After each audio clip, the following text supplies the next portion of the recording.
Hey, good evening. I'm really happy to have you here.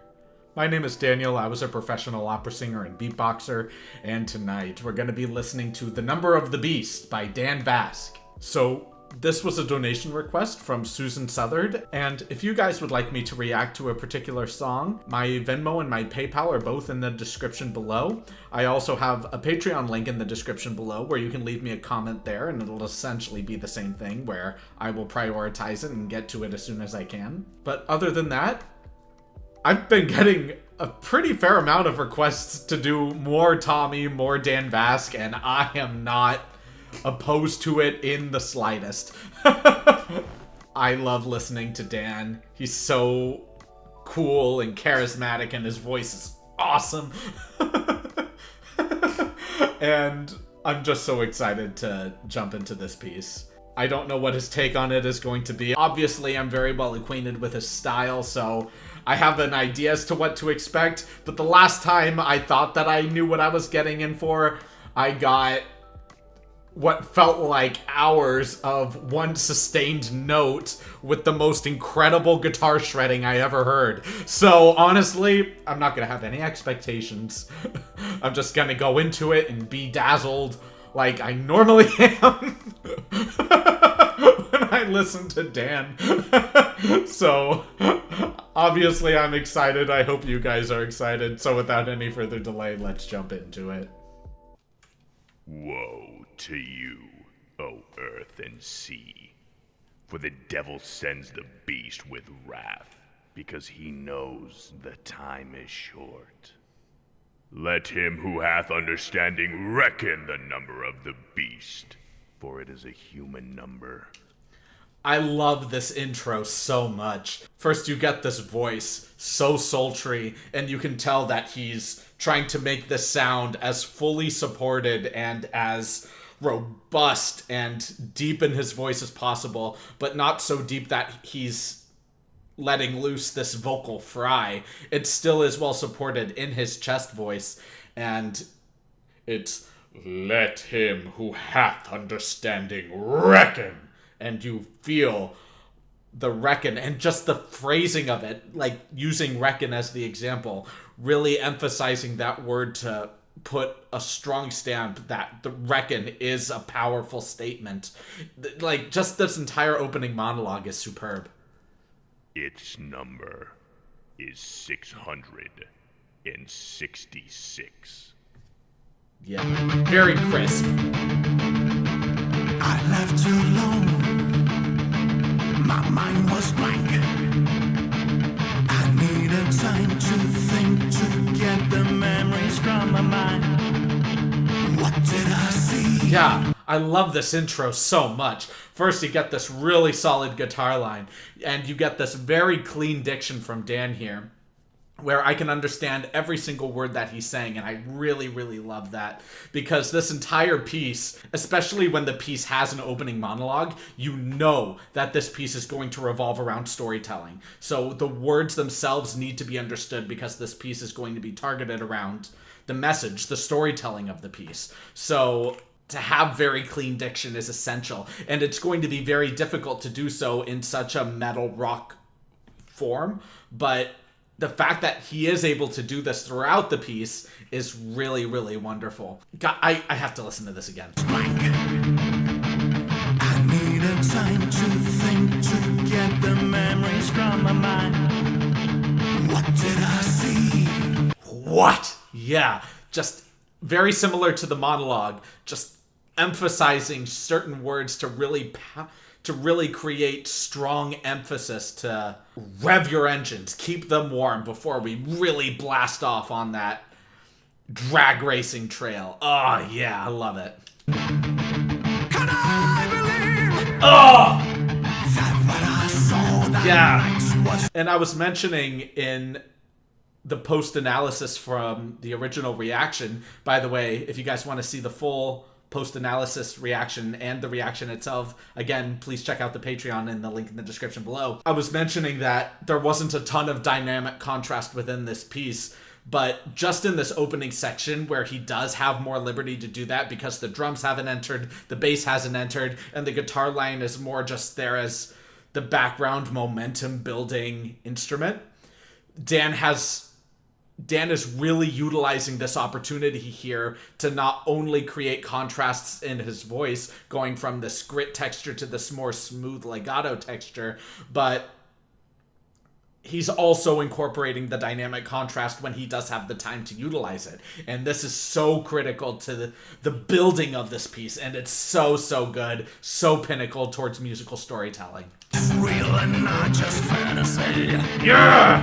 Just what I saw in my own dreams. Just the fact that we're going from to my own dreams, and this contrast with that smoothness versus that demon-like quality, it emphasizes this heaven and earth contrast, but not between the range of the voice like we hear with artists like Dimash, but in terms of the texture of his voice. And I love the fact that he's utilizing this to its absolute extreme. It is so wonderful and refreshing. Were they reflections of my Walkman staring back at me? 'Cause in my dreams, it's always there. Devil face untwitched my mind and brings me to despair. I don't think people realize how difficult that is. Being in your mix, or that place between your chest voice and your head voice, not quite on your passaggio, that break in the voice, but being in that place in your voice where it could be really difficult to learn how to master that mix, because that's typically where you need a lot of breath support, you need a lot of training and practice in order to utilize that mix to a masterful level, because it's in such an awkward place in your voice. So to be able to have such control over it and just playing around more so in the head voice, but still maintaining that strong foundation in your chest, and then incorporating a very specific vocal texture on top of that belt. Oh my gosh, dude, I have to hear that again. It's always there. Devil face untwitched my mind and brings me to despair. Oh!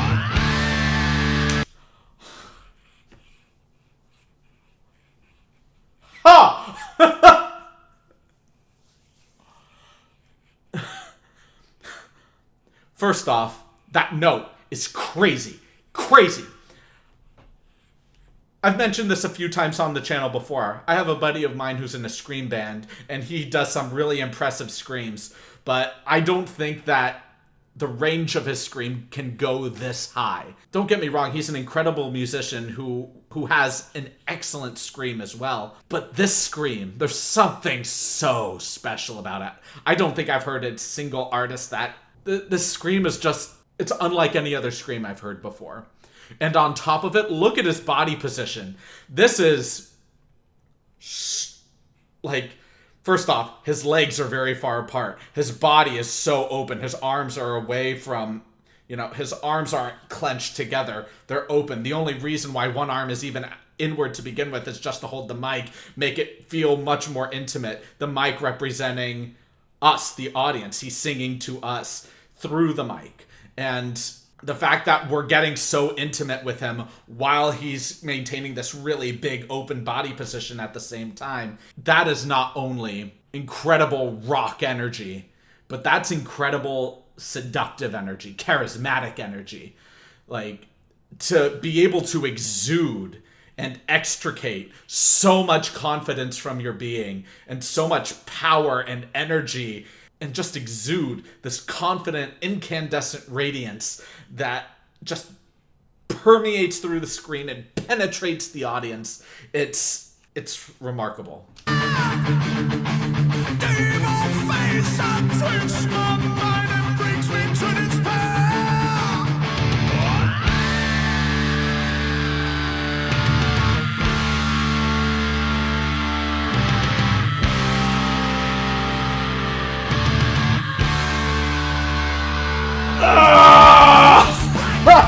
Holding back, 'cause I just had to say what someone watching me in the mist. Dark figures move.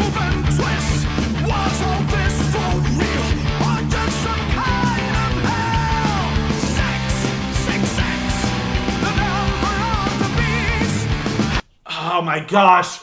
And that particular cadence is such a great example of that contrast. 6! And just making that demonic sound with the 6. But then getting that very smooth, the number of the beast.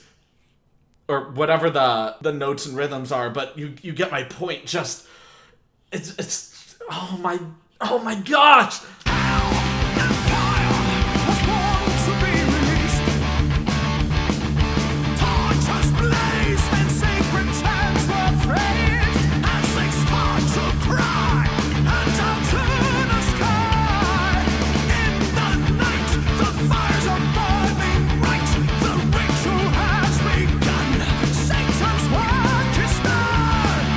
Yeah, and like I was mentioning before, his diction is so crisp. It's so consistent. I understand almost every single word that he's saying, and I can fill in the rest of the blanks based off of the context of the sentence.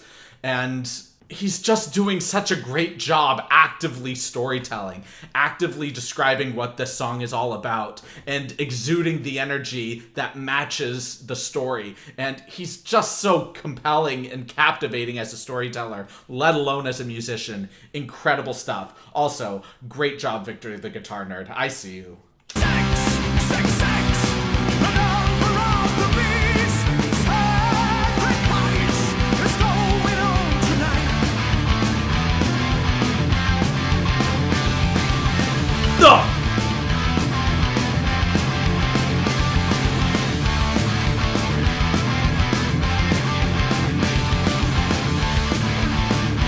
Yeah, this is so important too.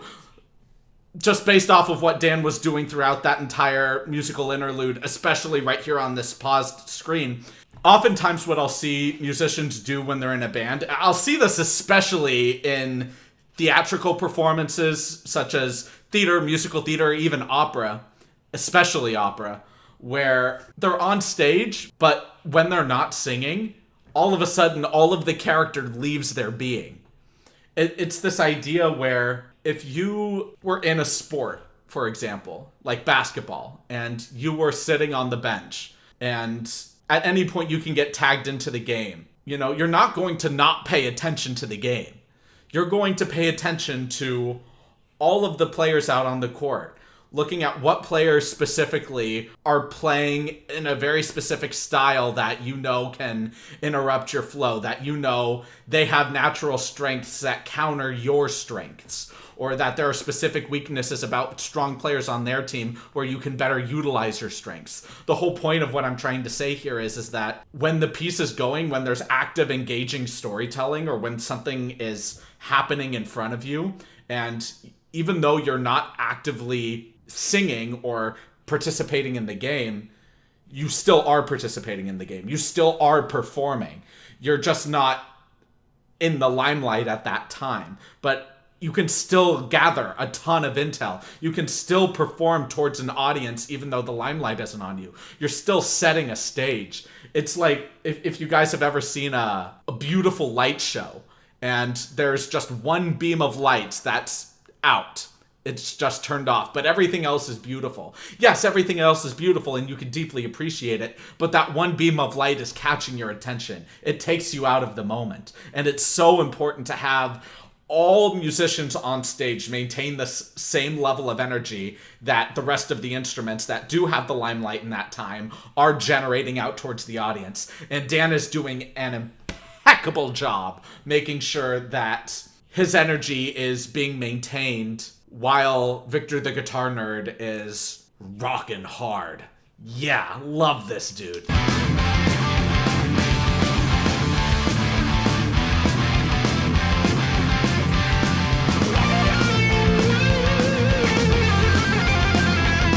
Woo! Oh!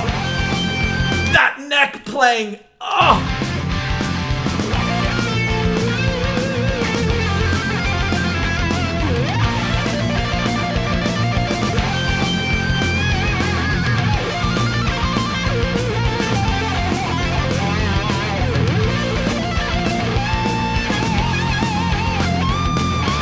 Oh!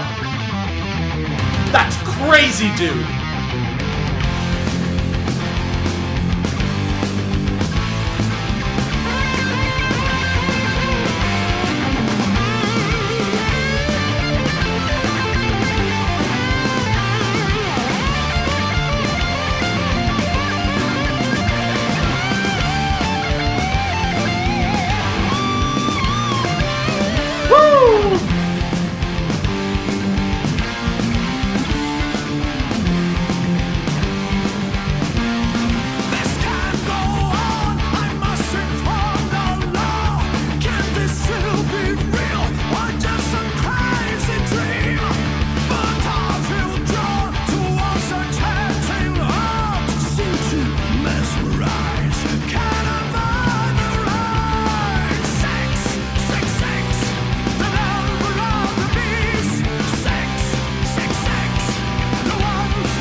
These harmonies are so stellar. Right in the middle of the pitch, same dynamic, same energy, same vocal inflection. Awesome. I have the fire.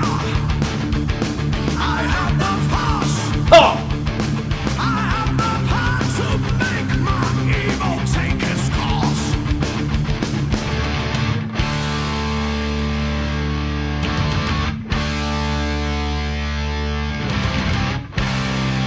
Oh! His head banging is so clean. I shouldn't even comment on that because I lost a lot of my hairs to headbang with, and my hair didn't even look half as gorgeous as Dan's does when he's headbanging. Gosh, dude, he's a stallion.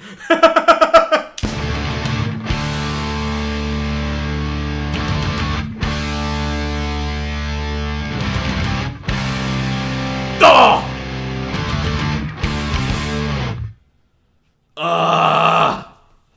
Man, dude, that's not fair. He's just too cool. He's got that rock-on head-banging hair. He's got the muscles. He's got the pose. He's got the musical chops. He's got the vocal skill. He's got the timbre. He's got the charisma. He is a solid rocker, and even though I heard he laid back from doing YouTube, he would absolutely have a career touring if he decided to do that. He's the real beast, you know? Gosh, he's so cool. If I ever get the opportunity to sit down with him and talk to him, I would love the opportunity, not just to pick his brain about music, but to actually just get to know him as a person. Like, this is just... he's so epic. Great job, Dan and Victor. I really dig this.